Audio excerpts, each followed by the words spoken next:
இன்னைக்கு பார்க்க போற ஃபர்ஸ்ட் நியூஸ் என்னன்னா, கூகுளோட கோ-ஃபவுண்டரான லாரி பேஜ் வந்து world's third richest man ஆகியிருக்காரு.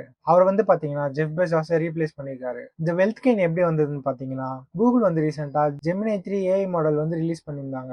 So அது வந்து ஜெமினி 2.5ஓட அப்கிரேட். இந்த ஏஐ மாடல் நல்லா இருக்கவே ஆல்பபெட்டோட ஸ்டாக் பிரைஸ் வந்து நியர்லி 3% இன்க்ரீஸ் ஆனதால லாரி பேஜோட நெட்வொர்த் வந்து இன்க்ரீஸ் ஆகியிருக்கு. இதுக்கு முன்னாடி தேர்ட் பிளேஸ்ல இருந்த ஜெஃப் பெசாஸ் வந்து ஃபோர்த் பிளேஸ்க்கு இறங்கியிருக்காரு. கூகுளோட இன்னொரு கோ-ஃபவுண்டரான செர்கே பிரினோட நெட்வொர்த்தும் இன்க்ரீஸ் ஆகிருக்கு. ஸோ இப்போ லேட்டஸ்ட் அப்டேட் படி லாரி பேஜ் வந்து தேர்ட் பிளேஸ்ல 249 பில்லியன் நெட்வொர்த்தோட இருக்காரு. அதுக்கு அடுத்தது பாத்தீங்கன்னா ஜெஃப் பெசாஸ் வந்து 240 பில்லியன் நெட்வொர்த்ல இருக்காரு. செர்கே பிரினோட நெட்வொர்த் வந்து 233 பில்லியன். அடுத்தது என்னன்னா, எலி லிலி அப்படின்ற கம்பெனி வந்து 1 ட்ரில்லியன் வேல்யூவேஷன் ரீச் ஆகியிருக்கு. ஸோ ஃபார்மா செக்டர்ல எலி லிலி தான் 1 ட்ரில்லியன் ரீச் பண்ற ஃபர்ஸ்ட் கம்பெனி.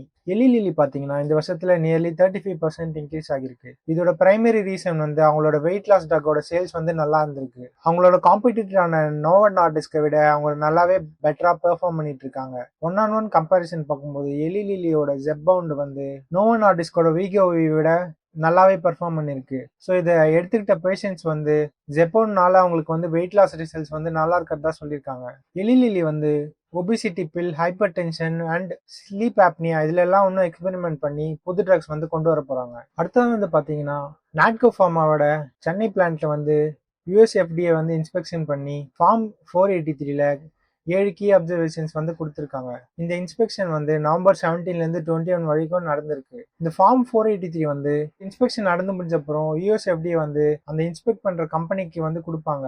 இது வந்து ஒரு ஸ்டாண்டர்ட் ப்ரொசீஜர். ஸோ யூஎஸ்எஃப்டிஏ வந்து பீரியாடிக்கா இந்த மாதிரி இன்ஸ்பெக்ஷன்ஸ்லாம் இந்தியன் ஃபார்மா கம்பெனிஸ்க்கு வந்து கண்டக்ட் பண்ணுவாங்க. நெக்ஸ்ட் வந்து எல்ஜி எலக்ட்ரானிக்ஸோட Q2 ரிசல்ட் தாங்க பார்க்க போறோம். ப்ராஃபிட் வந்து இயர் ஆன் இயர் கம்பேர் பண்ணும்போது Q2ல 27.3% வந்து டிக்ரீஸ் ஆகிருக்கு.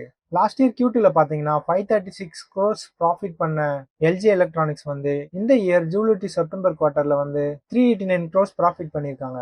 ரெவன்யூ ஃப்ரம் ஆபரேஷன்ஸும் பாத்தீங்கன்னா நியர்லி 1% தான் இன்க்ரீஸ் ஆகிருக்கு. அது எவ்வளவுன்னு பாத்தீங்கன்னா 6171 crores. இந்த ஃபைனான்சியல் இயர் Q1ல வந்து 6263 crores ப்ராஃபிட் பண்ணிருக்காங்க. ஸோ Q1 Q2 பாத்தீங்கன்னா அவங்க ரெவன்யூ வந்து 0.7% டிக்ரீஸ் ஆகிருக்கு. ப்ராஃபிட் குறைஞ்சதுக்கு என்ன ரீசனா சொல்றாங்கன்னா, சேல்ஸ் வந்து கம்மியானது ஒரு ரீசனும், அடுத்ததான் வந்து பாத்தீங்கன்னா எலக்ட்ரானிக் குரூப்ஸோட டாக்ஸ் வந்து குறைஞ்சதால அவங்களோட பிரைஸ் வந்து கம்மியாகிருக்கு. இதனால பாத்தீங்கன்னா ஓவரால் ப்ராஃபிட்டும் டிக்ரீஸ் ஆகிருக்கு. எபிட்டா வந்து பாத்தீங்கன்னா 547 crores இருக்கு. அண்ட் அதோட எபிட்டா மார்ஜின் பாத்தீங்கன்னா 8.9%ல இருக்கு. அடுத்ததா வந்து பாத்தீங்கன்னா இண்டிகோ வந்து ஒரு பெரிய இன்வெஸ்ட்மெண்ட் பண்ணிருக்காங்க.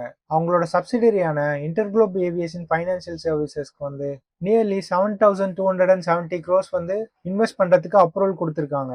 இண்டிகோ ஏர்லைன்ஸோட அசட்ஸ்லாம் வாங்குறதுக்கு இந்த ஃபண்ட்ஸ் வந்து யூஸ் பண்ண போறதா சொல்றாங்க. இந்த இன்வெஸ்ட்மெண்ட்டை நார்மல் ஈக்விட்டிலையும் OCRPS அப்படிங்கிற மெத்தட் மூலமா இன்வெஸ்ட் பண்ண போறாங்க. ஸோ ஈக்விட்டியில பாத்தீங்கன்னா 770 மில்லியன் அண்ட் OCRPS மூலமா 50 மில்லியன் இன்வெஸ்ட் பண்ண போறாங்க.